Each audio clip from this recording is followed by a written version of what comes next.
अथ श्री यमराज स्तोत्रम्। ऋषिपुत्र उवाच। त्वं धाता च विधाता च श्राद्धे चैव हि दृश्यसे। पितॄणां परमो देवः चतुष्पाद नमोऽस्तु ते। कालज्ञश्च कृतज्ञश्च सत्यवादी दृढव्रतः।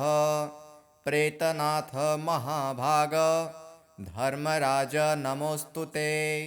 कर्तारायिता चैव भूतभव्य भवत्प्रभो। पावको मोहनश्चैव संक्षेपो विस्तरस्तथा। दण्डपाणे विरूपाक्ष पाशहस्त नमोऽस्तु ते। आदित्यसदृशाकार सर्वजीवहर प्रभो। कृष्णवर्ण दुराधर्ष तैलरूप नमोऽस्तु ते। मार्तण्ड सदृश श्रीमान् मार्तण्ड समतेजसा। हव्यकव्यवः त्वं हि प्रभविष्णो नमोऽस्तु ते। पापहन्ता व्रती श्राद्धे नित्ययुक्तो महातपः। एकदृग् बहुदृग् भूत्वा कालमृत्यो नमोऽस्तु ते। क्वचिदण्डे क्वचिमुण्डे क्वचित् कालो दुरासदः। क्वचित् बालः क्वचित् वृद्धः क्वचित् रौद्र नमोऽस्तु ते।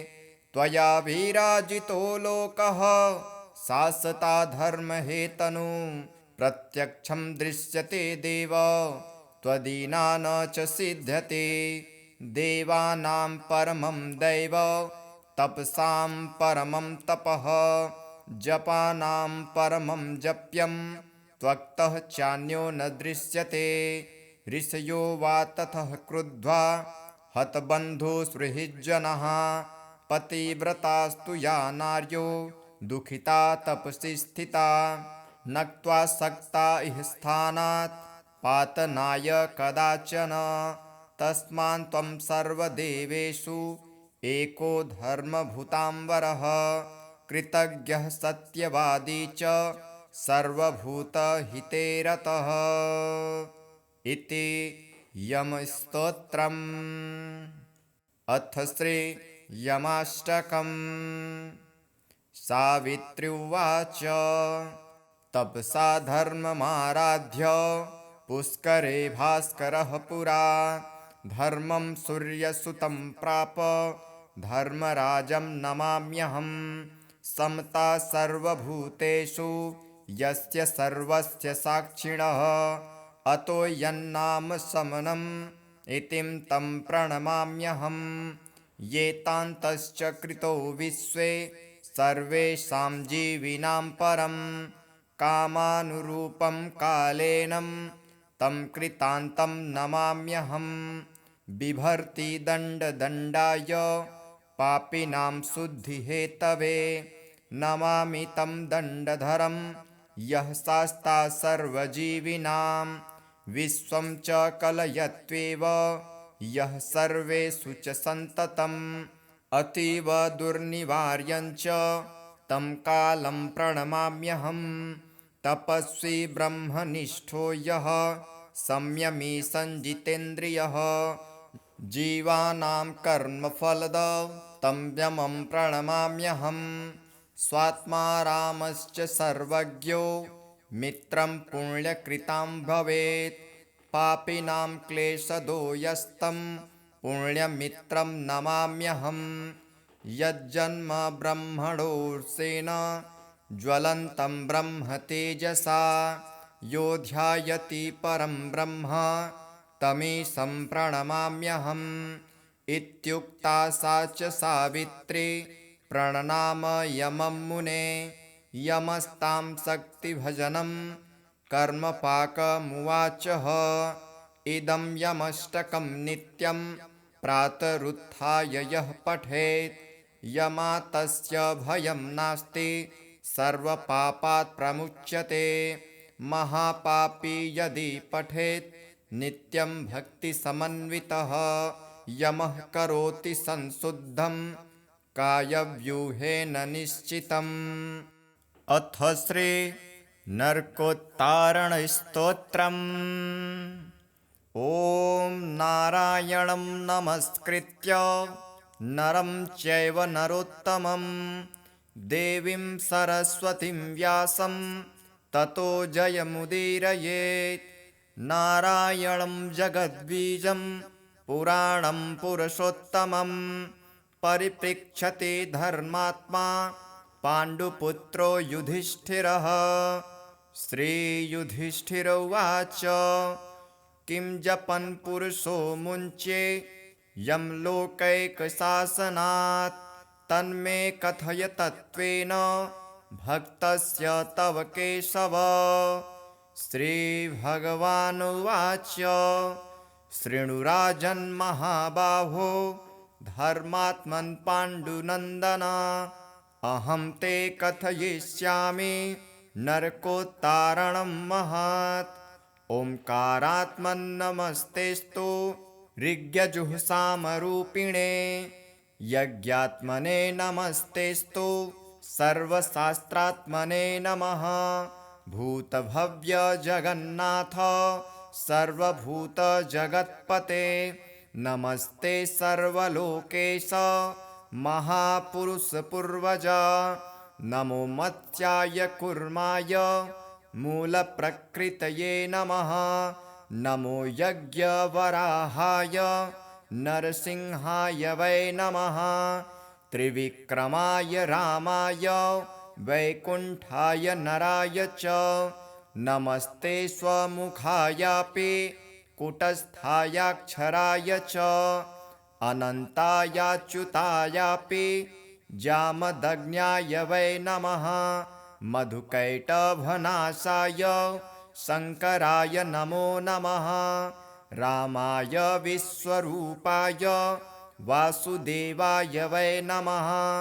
पीताम्बराय देवाय युगवर्णाय वै नमः। स्थित्युत्पत्तिविनाशानां हेतुरूपाय वै नमः। ब्रह्मणे वायुरूपाय रुद्ररूपाय वै नमः। धनदेशस्वरूपाय मोक्षरूपाय वै नमः। सोमाय सूर्यरूपाय हविर्गन्धाय वै नमः। परमेश्वररूपाय नमः। श्रीवत्सधारिणे बिभ्रत्सरस्वतीं वक्रे सर्वज्ञोऽसि नमोऽस्तु ते। लक्ष्मीप्रियाय देवाय यतसि श्यामरूपिणे प्रसीद मम दीनस्य भक्तियुक्तस्य माधव। रौरवानरकाद्योरात् पाहि मां गरुडध्वज। असिपत्रवनात् पाहि शङ्खचक्रगदाधर। कुम्भिपाकान्महादेव पाहि मां शरणागतम्। अविचेहकालसूत्राच्च पाहि मां दुःखनाशनम्। शुच्यागारादम्बरीषा पाहि मां मधुसूदन। अश्रिकेशास्थिवाहिन्या वैतरण्याश्चतुर्भुज पाहि मां कर्मसाक्षि त्वं शरणागतवत्सल। इच्छुपीडनकैर्यन्त्रे पीड्यन्ते यत्र मानवाः। देशात्मा जगन्नाथ पाहि मां भक्तवत्सल। तप्तवालुकदेशश्च सल्मल्यायामवल्लितः तदृशात् पुण्डरीकाक्ष पाहि मां करुणानिधे। क्रकचर्यत्र पाट्यन्ते मानुषा देवदारुतः तेभ्योऽपि रक्ष मां हंस शरणागतवत्सल। सारमेयश्च खाद्यन्ते यामे वर्त्यनिमानवः। महाभायत्प्रभो तस्मात् केशव क्लेशनाशन। अन्ये च नरकाघोरा यमलोके प्रतिष्ठिताः तेभ्योऽपि रक्ष मां हंस नमस्तेस्तु सहस्रशः। तिर्यग्योनिगतस्यापि भक्तिर्मे तव केशव। अचला स्याद्यथा कृष्ण तथा कुरु वरप्रद बहुबाहुरुपादस्त्वं बहुकर्णाक्षिशिर्वशान् सर्वतो रक्ष मां हंस सर्वात्मन् सर्वतोमुख नमस्ते देवदेवेश यथा पाश्चखिलं जगत् स्थितो तथा समस्तेभ्यो दोषेभ्यो मां समुद्धरः कृष्णाच्युतं हृषीकेश सर्वभूतेश केशव महात्मन् पाहि मां भक्तं वासुदेव नमोऽस्तु ते इति स्तवन्नरो राजन् सदा नारायणं प्रभुं यमलोकं न पश्येच्च नरकं च कुतः पुनः स्मरन्नपि सदा मर्त्यः शृण्वन्नपि युधिष्ठिरः महापातकजर्घोरे मुच्यते सर्वकिल्बिषैः आयुरारोग्यमैश्वर्यं श्रियं मेधां तथा बलं प्राप्नोति च पठन्नित्यं तद्विशुः परमं पदम् भयकान्तारदुर्गेषु तथा संसारसागरात् सत्यं सन्तरते मर्त्यः स्तवस्याप्यनुकीर्तनात् अन्ते सायुज्यमाप्नोति तद्विशुः परमं पदम् ऋषिपुत्र उवाच त्वं धाता च विधाता च श्राद्धे चैव हि दृश्यसे पितॄणां परमो देवः चतुष्पाद नमोऽस्तु ते कालज्ञश्च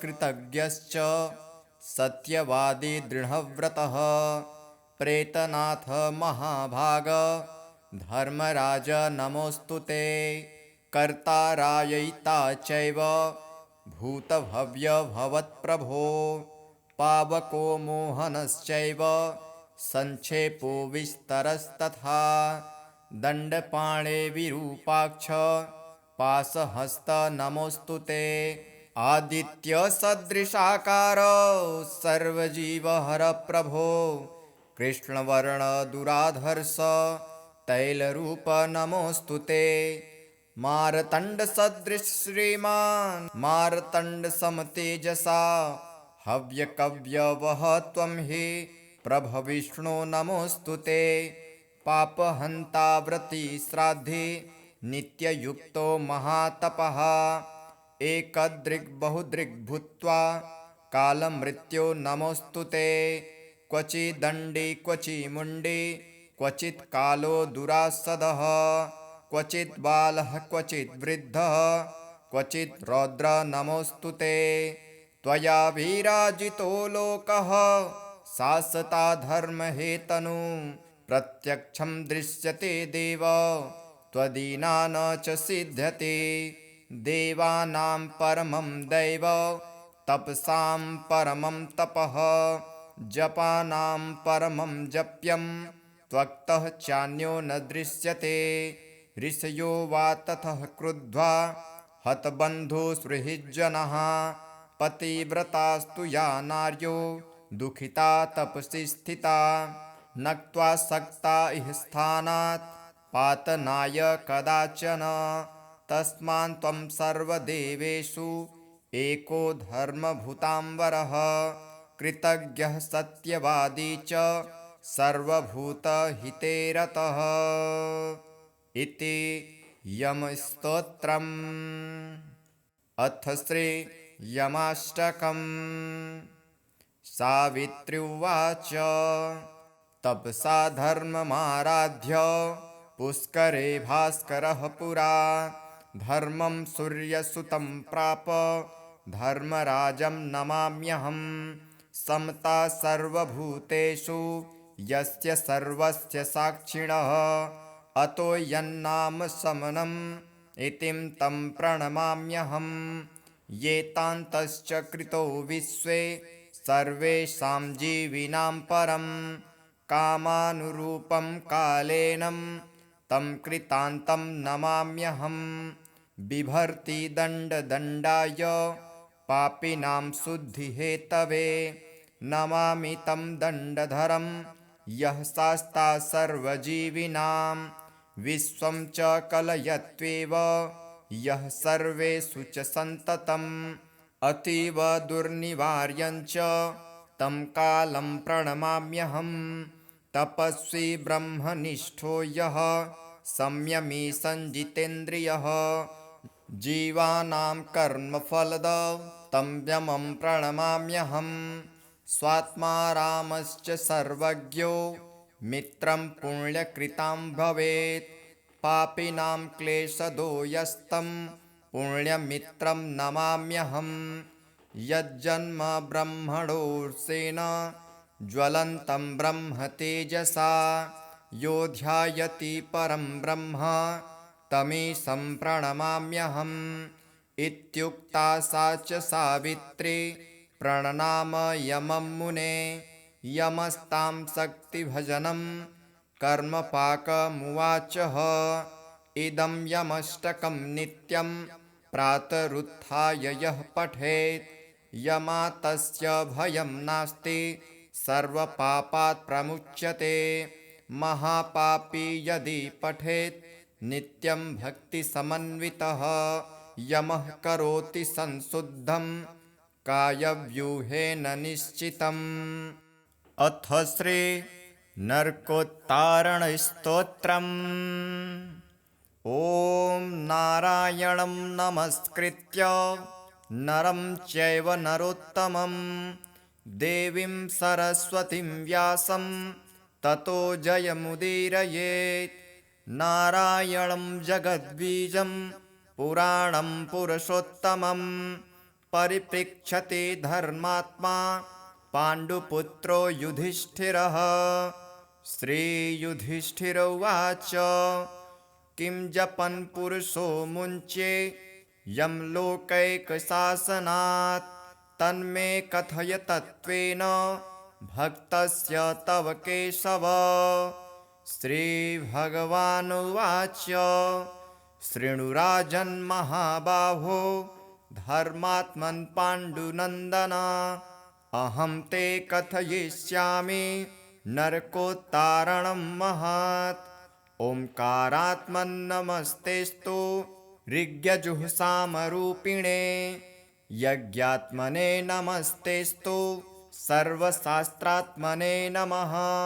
भूतभव्यजगन्नाथ सर्वभूतजगत्पते नमस्ते सर्वलोकेश महापुरुषपूर्वज। नमो मत्स्याय कूर्माय मूलप्रकृतये नमः। नमो यज्ञवराहाय नरसिंहाय वै नमः। त्रिविक्रमाय रामाय वैकुण्ठाय नराय च नमस्ते स्वमुखायापि कूटस्थायाक्षराय च अनन्तायाच्युतायापि जामदग्न्याय वै नमः। मधुकैटभनाशाय शङ्कराय नमो नमः। रामाय विश्वरूपाय वासुदेवाय वै नमः। पीताम्बराय देवाय युगवर्णाय वै नमः। स्थित्युत्पत्तिविनाशानां हेतुरूपाय वै नमः। ब्रह्मणे वायुरूपाय रुद्ररूपाय वै नमः। धनदेशस्वरूपाय मोक्षरूपाय वै नमः। सोमाय सूर्यरूपाय हविर्गन्धाय वै नमः। परमेश्वररूपाय नमः। श्रीवत्सधारिणे बिभ्रत्सरस्वतीं वक्रे सर्वज्ञोऽसि नमोऽस्तु ते। लक्ष्मीप्रियाय देवाय यतसि श्यामरूपिणे प्रसीद मम दीनस्य भक्तियुक्तस्य माधव। रौरवानरकाद्योरात् पाहि मां गरुडध्वज। असिपत्रवनात् पाहि शङ्खचक्रगदाधर। कुम्भिपाकान् महादेव पाहि मां शरणागतम्।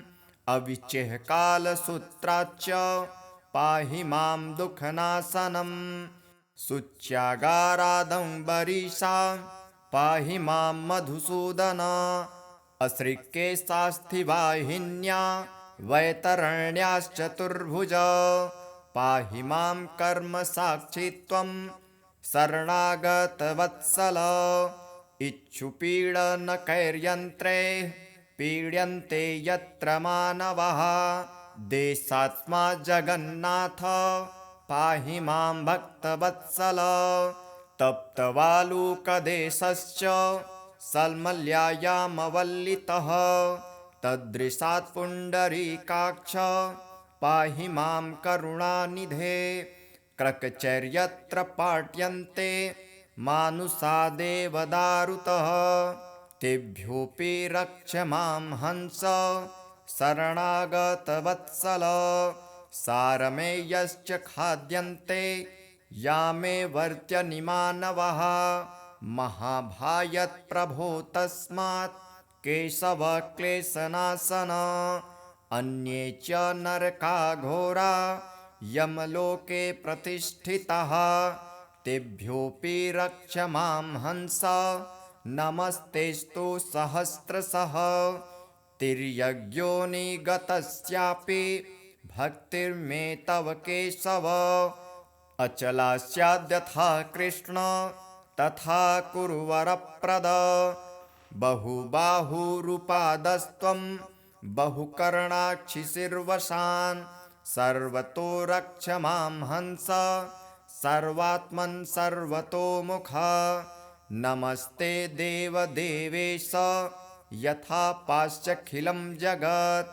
स्थितो तथा समस्तेभ्यो दोषेभ्यो मां समुद्भरः कृष्णाच्युतं हृषीकेश सर्वभूतेश केशव महात्मन् पाहि मां भक्तं वासुदेव नमोऽस्तु ते इति स्तवन्नरो राजन् सदा नारायणं प्रभुं यमलोकं न पश्येच्च नरकं च कुतः पुनः स्मरन्नपि सदा मर्त्यः शृण्वन्नपि युधिष्ठिरः महापातकजैर्घोरे मुच्यते सर्वकिल्बिषैः आयुरारोग्यमैश्वर्यं श्रियं मेधां तथा बलं प्राप्नोति च पठन्नित्यं तद्विशोः परमं पदम् भयकान्तारदुर्गेषु तथा संसारसागरात् सत्यं सन्तरते मर्त्यः स्तवस्याप्यनुकीर्तनात् अन्ते सायुज्यमाप्नोति तद्विशोः परमं पदम् ऋषिपुत्र उवाच त्वं धाता च विधाता च श्राद्धे चैव हि दृश्यसे पितॄणां परमो देवः चतुष्पादनमोऽस्तु ते कालज्ञश्च कृतज्ञश्च सत्यवादी दृढव्रतः प्रेतनाथ महाभाग धर्मराज नमोऽस्तु ते कर्तारायिता चैव भूतभव्यभवत्प्रभो पावको मोहनश्चैव संक्षेपो विस्तरस्तथा दण्डपाणे विरूपाक्ष पाशहस्त नमोऽस्तु ते आदित्यसदृशाकार सर्वजीवहर प्रभो कृष्णवर्णदुराधर्ष तैलरूप नमोऽस्तु ते मार्तण्डसदृश श्रीमान् मार्तण्डसमतेजसा हव्यकव्यवः त्वं हि प्रभविष्णो नमोऽस्तु ते पापहन्ता व्रती श्राद्धे नित्ययुक्तो महातपः एकदृग्बहुदृग् भूत्वा कालमृत्यो नमोऽस्तु ते क्वचिदण्डे क्वचिमुण्डे क्वचित् कालो दुरासदः क्वचित् बालः क्वचित् वृद्धः क्वचित् रौद्र नमोऽस्तु ते त्वया विराजितो लोकः शाश्वता धर्महेतनु प्रत्यक्षं दृश्यते देव त्वदीना न च सिद्ध्यति। देवानां परमं दैव तपसां परमं तपः जपानां परमं जप्यं त्वक्तः चान्यो न दृश्यते। ऋषयो वा ततः क्रुद्ध्वा हतबन्धुसुहृज्जनः पतिव्रतास्तु या नार्यो दुःखिता तपसि स्थिता नक्त्वा सक्ता इह स्थानात् पातनाय कदाचन। तस्मान्त्वं सर्वदेवेषु एको धर्मभूताम्बरः कृतज्ञः सत्यवादी च सर्वभूतहिते रतः। इति यमस्तोत्रम्। अथ श्री यमाष्टकम्। सावित्री उवाच तपसा धर्ममाराध्य पुष्करे भास्करः पुरा धर्मं सूर्यसुतं प्राप धर्मराजं नमाम्यहम्। समता सर्वभूतेषु यस्य सर्वस्य साक्षिणः अतो यन्नाम समनम् इतिं तं प्रणमाम्यहम्। येतान्तश्च कृतो विश्वे सर्वेषां जीविनां परं कामानुरूपं कालेनं तं कृतान्तं नमाम्यहम्। बिभर्ति दण्डदण्डाय पापिनां शुद्धिहेतवे नमामि तं दण्डधरं यः शास्ता सर्वजीविनां विश्वं च कलयत्वेव यः सर्वेषु च सन्ततम् अतीव दुर्निवार्यं च तं कालं प्रणमाम्यहम्। तपस्वी ब्रह्मनिष्ठो यः संयमी संजितेन्द्रियः जीवानां कर्मफलदं तं यमं प्रणमाम्यहम्। स्वात्मा रामश्च सर्वज्ञो मित्रं पुण्यकृतां भवेत् पापिनां क्लेशदो यस्तं पुण्यमित्रं नमाम्यहम्। यज्जन्म ब्रह्मणोऽर्षेण ज्वलन्तं ब्रह्म तेजसा यो ध्यायति परं ब्रह्म तमीशं प्रणमाम्यहम्। इत्युक्ता सा च सावित्री प्रणनाम यमं मुने यमस्तां शक्तिभजनं कर्मपाकमुवाचः। इदं यमष्टकं नित्यं प्रातरुत्थाय यः पठेत् यमातस्य भयं नास्ति सर्वपापात् प्रमुच्यते। महापापी यदि पठेत् नित्यं भक्तिसमन्वितः यमः करोति संशुद्धं कायव्यूहेन निश्चितम्।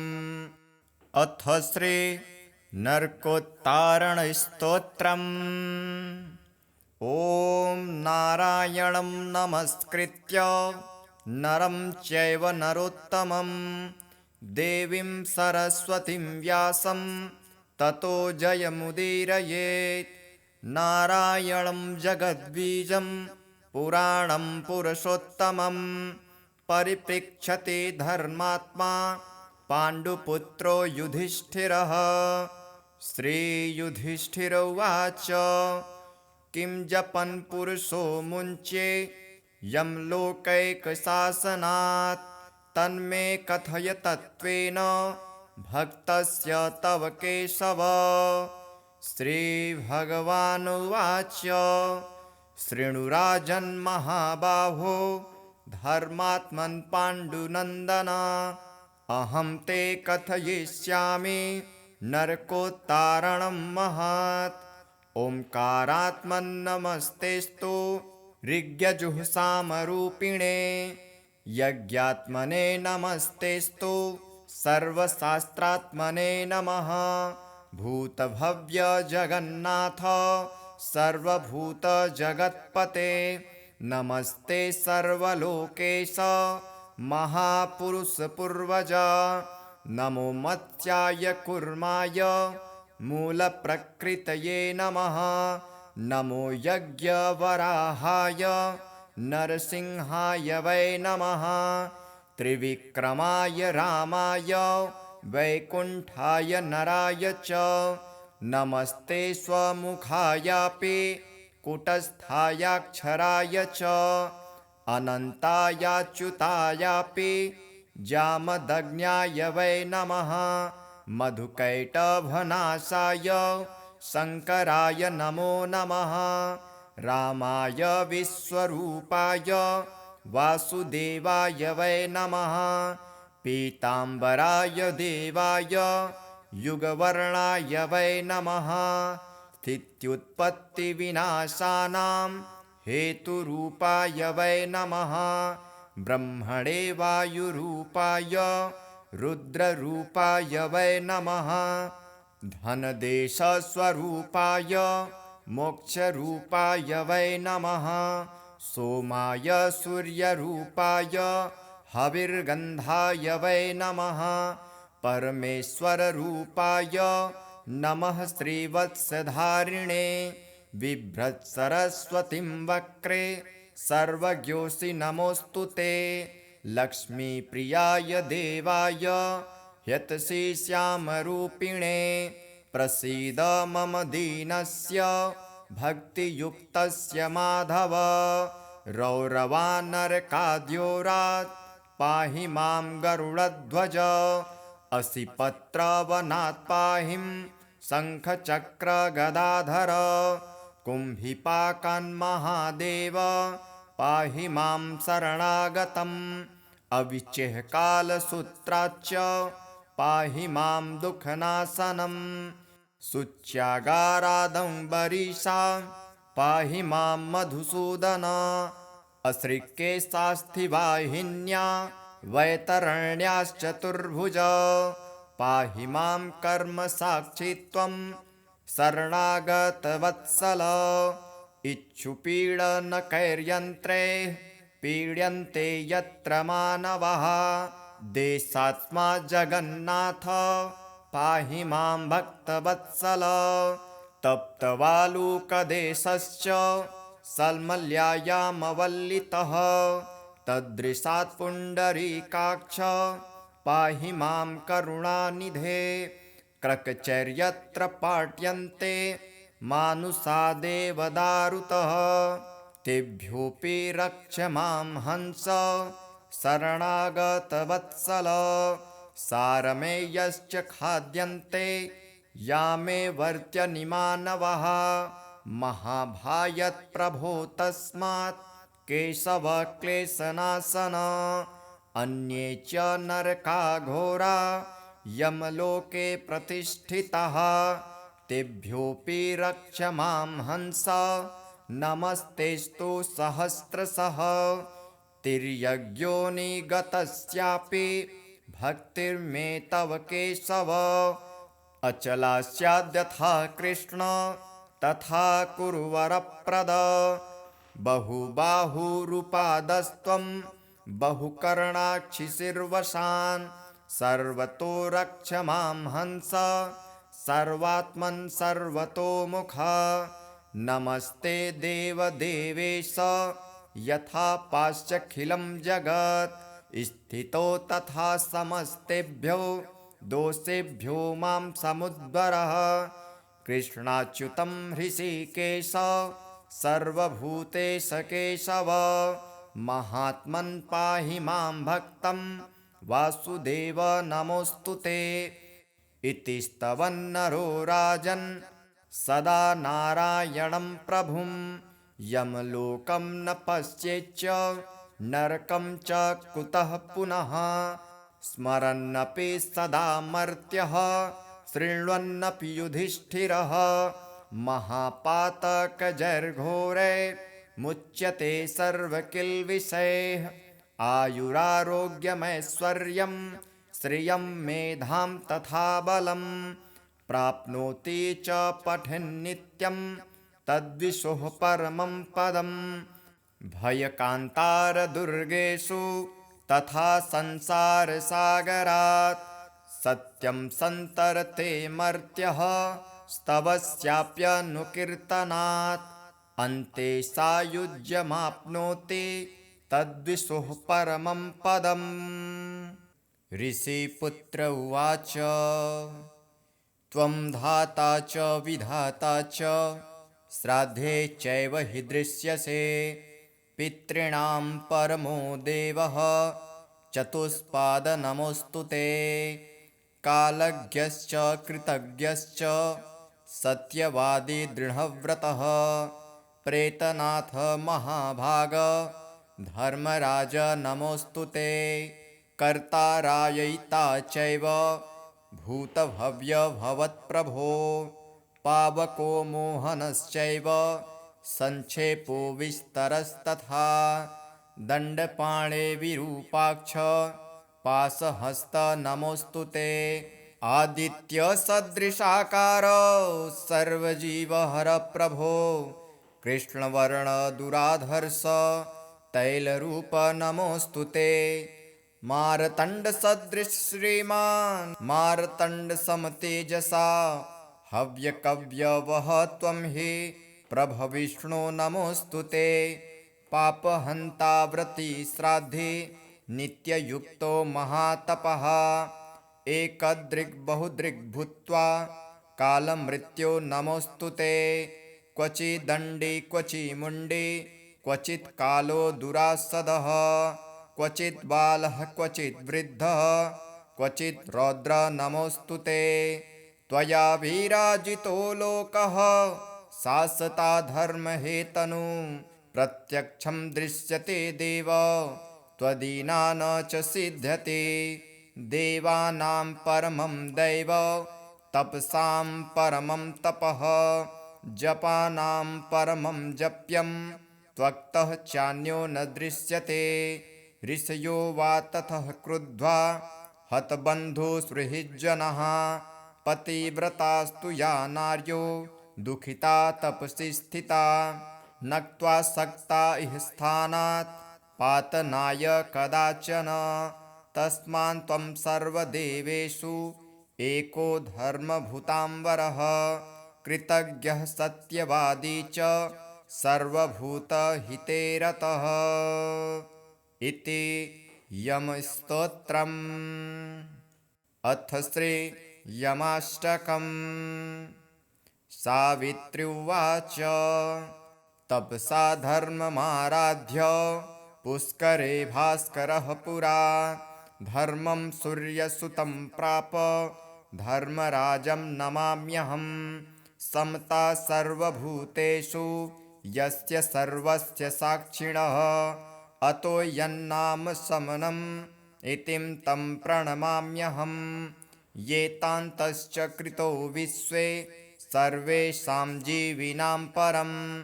कामानुरूपं कालेनं तं कृतान्तं नमाम्यहम्। बिभर्ति दण्डदण्डाय पापिनां शुद्धिहेतवे। नमामि तं दण्डधरं यः शास्ता सर्वजीविनां। विश्वं च कलयत्वेव यः सर्वेषु च सन्ततम्। अतीव दुर्निवार्यञ्च तं कालं प्रणमाम्यहम्। तपस्वी ब्रह्मनिष्ठो यः संयमी संजितेन्द्रियः। जीवानां कर्मफलदं तं यमं प्रणमाम्यहम्। स्वात्मा रामश्च सर्वज्ञो मित्रं पुण्यकृतां भवेत्। पापिनां क्लेशदो यस्तं पुण्यमित्रं नमाम्यहम्। यज्जन्म ब्रह्मणोऽर्षेण ज्वलन्तं ब्रह्म तेजसा। यो ध्यायति परं ब्रह्म तमीशं प्रणमाम्यहम्। इत्युक्ता सा च सावित्री प्रणनाम यमं मुने। यमस्तां शक्तिभजनं कर्मपाकमुवाचः। इदं यमष्टकं नित्यं प्रातरुत्थाय यः पठेत्। यमातस्य भयं नास्ति सर्वपापात् प्रमुच्यते। महापापी यदि पठेत् नित्यं भक्तिसमन्वितः। यमः करोति संशुद्धं कायव्यूहेन निश्चितम्। अथ श्री नरकोत्तारणस्तोत्रम्। ॐ नारायणं नमस्कृत्य नरं चैव नरोत्तमं देवीं सरस्वतीं व्यासं ततो जयमुदीरयेत्। नारायणं जगद्बीजं पुराणं पुरुषोत्तमं परिपृच्छते धर्मात्मा पाण्डुपुत्रो युधिष्ठिरः। श्रीयुधिष्ठिर उवाच किं जपन् पुरुषो मुञ्चे यं लोकैकशासनात् तन्मे कथय तत्त्वेन भक्तस्य तव केशव। श्रीभगवानुवाच शृणुराजन्महाबाहो धर्मात्मन् पाण्डुनन्दन अहं ते कथयिष्यामि नरकोत्तारणं महत्। ओंकारात्मन्नमस्तेस्तु ऋग्यजुःसामरूपिणे यज्ञात्मने नमस्तेस्तु सर्वशास्त्रात्मने नमः। भूतभव्यजगन्नाथ सर्वभूतजगत्पते नमस्ते सर्वलोकेश महापुरुषपूर्वज। नमो मत्स्याय कूर्माय मूलप्रकृतये नमः। नमो यज्ञवराहाय नरसिंहाय वै नमः। त्रिविक्रमाय रामाय वैकुण्ठाय नराय च नमस्ते स्वमुखायापि कूटस्थायाक्षराय च अनन्तायाच्युतायापि जामदग्न्याय वै नमः। मधुकैटभनाशाय शङ्कराय नमो नमः। रामाय विश्वरूपाय वासुदेवाय वै नमः। पीताम्बराय देवाय युगवर्णाय वै नमः। स्थित्युत्पत्तिविनाशानां हेतुरूपाय वै नमः। ब्रह्मणे वायुरूपाय रुद्ररूपाय वै नमः। धनदेशस्वरूपाय मोक्षरूपाय वै नमः। सोमाय सूर्यरूपाय हविर्गन्धाय वै नमः।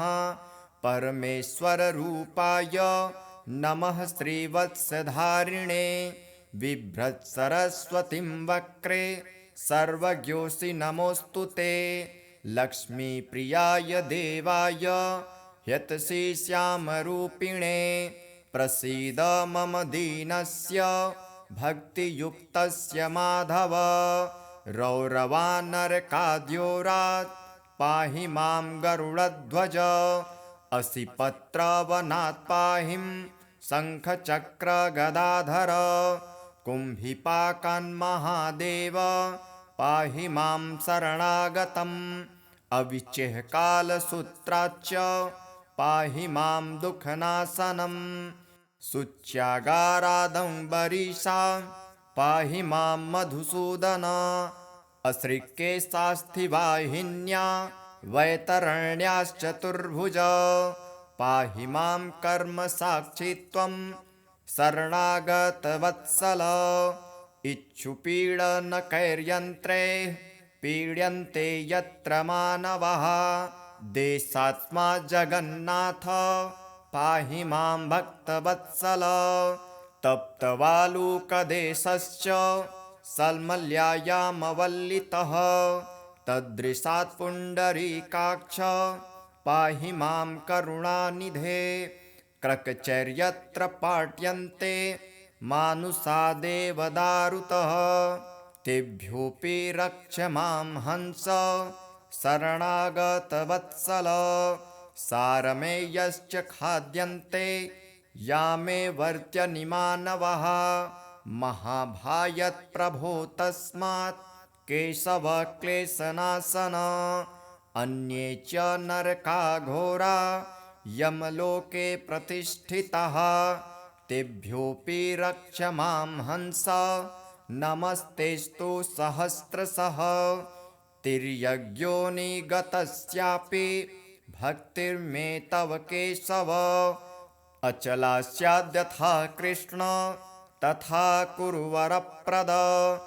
बहुबाहुरुपादस्त्वं बहुकर्णाक्षिशिर्वशान् सर्वतो रक्ष मां हंस सर्वात्मन् सर्वतोमुख नमस्ते देवदेवेश यथा पाश्चखिलं जगत् स्थितो तथा समस्तेभ्यो दोषेभ्यो मां समुद्भरः कृष्णाच्युतं हृषीकेश सर्वभूतेश केशव महात्मन् पाहि मां भक्तं वासुदेव नमोऽस्तु ते इति स्तवन्नरो राजन् सदा नारायणं प्रभुं यमलोकं न पश्येच्च नरकं च कुतः पुनः स्मरन्नपि सदा मर्त्यः शृण्वन्नपि युधिष्ठिरः महापातकजैर्घोरे मुच्यते सर्वकिल्बिषैः आयुरारोग्यमैश्वर्यं श्रियं मेधां तथा बलं प्राप्नोति च पठन्नित्यं तद्विशुः परमं पदम् भयकान्तारदुर्गेषु तथा संसारसागरात् सत्यं सन्तरते मर्त्यः स्तवस्याप्यनुकीर्तनात् अन्ते सायुज्यमाप्नोति तद्विशुः परमं पदम् ऋषिपुत्र उवाच त्वं धाता च विधाता च श्राद्धे चैव हि दृश्यसे पितॄणां परमो देवः चतुष्पादनमोऽस्तु ते कालज्ञश्च कृतज्ञश्च सत्यवादी दृढव्रतः प्रेतनाथ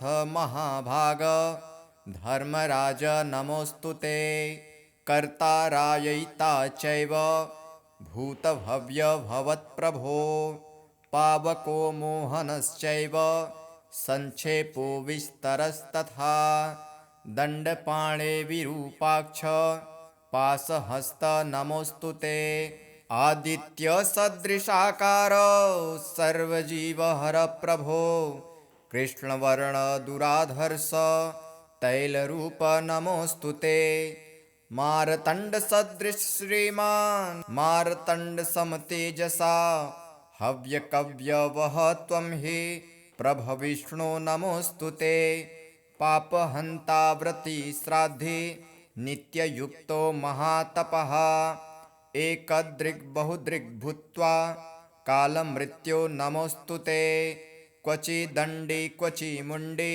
क्वचित् कालो दुरासदः क्वचित् बालः क्वचित् वृद्धः क्वचित् रौद्र नमोऽस्तु ते त्वया विराजितो लोकः शासता धर्महेतनु प्रत्यक्षं दृश्यते देव त्वदीना न च सिद्ध्यते देवानां परमं दैव तपसां परमं तपः जपानां परमं जप्यं त्वक्तः चान्यो न दृश्यते ऋषयो वा ततः क्रुद्ध्वा हतबन्धुसुहृज्जनः पतिव्रतास्तु या नार्यो दुःखिता तपसि स्थिता नक्त्वा सक्ता इह स्थानात् पातनाय कदाचन तस्मान् त्वं सर्वदेवेषु एको धर्मभूताम्बरः कृतज्ञः सत्यवादी च सर्वभूतहिते रतः इति यमस्तोत्रम् अथ श्री यमाष्टकम् सावित्री उवाच तपसा धर्ममाराध्य पुष्करे भास्करः पुरा धर्मं सूर्यसुतं प्राप धर्मराजं नमाम्यहं समता सर्वभूतेषु यस्य सर्वस्य साक्षिणः अतो यन्नाम समनम् इतिं तं प्रणमाम्यहं येतान्तश्च कृतो विश्वे सर्वेषां जीविनां परं कामानुरूपं कालेनं तं कृतान्तं नमाम्यहं बिभर्ति दण्डदण्डाय पापिनां शुद्धिहेतवे नमामि तं दण्डधरं यः शास्ता सर्वजीविनां विश्वं च कलयत्वेव यः सर्वेषु च सन्ततम् अतीव दुर्निवार्यञ्च तं कालं प्रणमाम्यहम् तपस्वी ब्रह्मनिष्ठो यः संयमी संजितेन्द्रियः जीवानां कर्मफलदं तं यमं प्रणमाम्यहम् स्वात्मा रामश्च सर्वज्ञो मित्रं पुण्यकृतां भवेत् पापिनां क्लेशदो यस्तं पुण्यमित्रं नमाम्यहम् यज्जन्म ब्रह्मणोऽर्षेण ज्वलन्तं ब्रह्म तेजसा यो ध्यायति परं ब्रह्म तमीशं प्रणमाम्यहम् इत्युक्ता सा च सावित्री प्रणनाम यमं मुने यमस्तां शक्तिभजनं कर्मपाकमुवाचः इदं यमष्टकं नित्यं प्रातरुत्थाय यः पठेत् यमातस्य भयं नास्ति सर्वपापात् प्रमुच्यते महापापी यदि पठेत् नित्यं भक्तिसमन्वितः यमः करोति संशुद्धं कायव्यूहेन निश्चितम्। अथ श्री नरकोत्तारणस्तोत्रम्। ॐ नारायणं नमस्कृत्य नरं चैव नरोत्तमं देवीं सरस्वतीं व्यासं ततो जयमुदीरयेत्। नारायणं जगद्बीजं पुराणं पुरुषोत्तमं परिपृच्छति धर्मात्मा पाण्डुपुत्रो युधिष्ठिरः।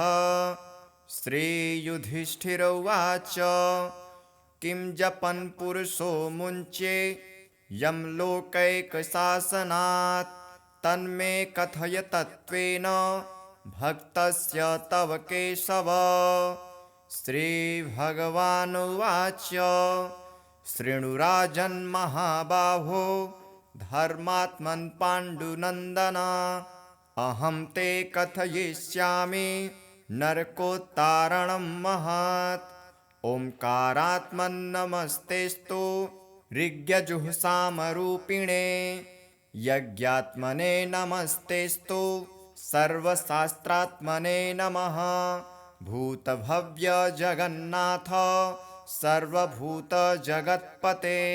नमस्ते सर्वलोकेश महापुरुषपूर्वज। नमो मत्स्याय कूर्माय मूलप्रकृतये नमः।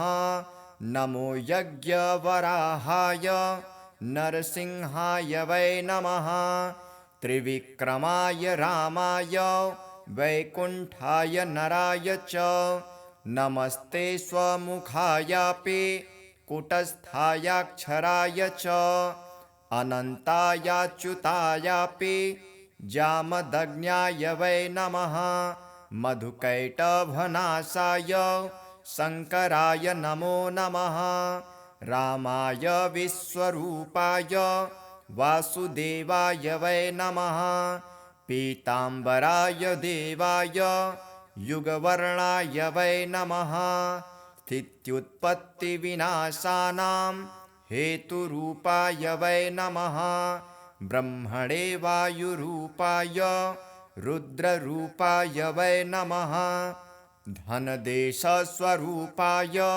मोक्षरूपाय वै नमः। सोमाय सूर्यरूपाय हविर्गन्धाय वै नमः। परमेश्वररूपाय नमः। श्रीवत्सधारिणे बिभ्रत्सरस्वतीं वक्रे सर्वज्ञोऽसि नमोऽस्तु ते। लक्ष्मीप्रियाय देवाय यतसि श्यामरूपिणे प्रसीद मम दीनस्य भक्तियुक्तस्य माधव। रौरवानरकाद्योरात् पाहि मां गरुडध्वज। असिपत्रवनात् पाहिं शङ्खचक्रगदाधर। कुम्भिपाकान्महादेव पाहि मां शरणागतम्। अविचेहकालसूत्राच्च पाहि मां दुःखनाशनम्। शुच्यागारादं वरीषा पाहि मां मधुसूदन अश्रिकेशास्थिवाहिन्या वैतरण्याश्चतुर्भुज पाहि मां कर्मसाक्षी त्वं शरणागतवत्सल इच्छुपीडनकैर्यन्त्रे पीड्यन्ते यत्र मानवाः देशात्मा जगन्नाथ पाहि मां भक्तवत्सल तप्तवालुकदेशश्च सल्मल्यायामवल्लितः तदृशात् पुण्डरीकाक्ष पाहि मां करुणानिधे क्रकचर्यत्र पाट्यन्ते मानुषा देवदारुतः तेभ्योऽपि रक्ष मां हंस शरणागतवत्सल सारमेयश्च खाद्यन्ते यामे वर्त्यनिमानवः महाभायत्प्रभो तस्मात् केशव क्लेशनाशन अन्ये च नरका घोरा यमलोके प्रतिष्ठिताः तेभ्योऽपि रक्ष मां हंस नमस्तेस्तु सहस्रशः तिर्यग्योनिगतस्यापि भक्तिर्मे तव केशव अचला स्याद्यथा कृष्ण तथा कुरु वरप्रद बहुबाहुरुपादस्त्वं बहुकर्णाक्षिशिर्वशान् सर्वतो रक्ष मां हंस सर्वात्मन् सर्वतोमुख नमस्ते देवदेवेश यथा पाश्चखिलं जगत् स्थितो तथा समस्तेभ्यो दोषेभ्यो मां समुद्वरः कृष्णाच्युतं हृषीकेश सर्वभूतेश केशव महात्मन् पाहि मां भक्तं वासुदेव नमोऽस्तु ते इति स्तवन्नरो राजन् सदा नारायणं प्रभुं यमलोकं न पश्येच्च नरकं च कुतः पुनः स्मरन्नपि सदा मर्त्यः शृण्वन्नपि युधिष्ठिरः महापातकजैर्घोरे मुच्यते सर्वकिल्बिषैः आयुरारोग्यमैश्वर्यं श्रियं मेधां तथा बलं प्राप्नोति च पठन्नित्यं तद्विशुः परमं पदं भयकान्तारदुर्गेषु तथा संसारसागरात् सत्यं सन्तरते मर्त्यः स्तवस्याप्यनुकीर्तनात् अन्ते सायुज्यमाप्नोति तद्विशुः परमं पदम्।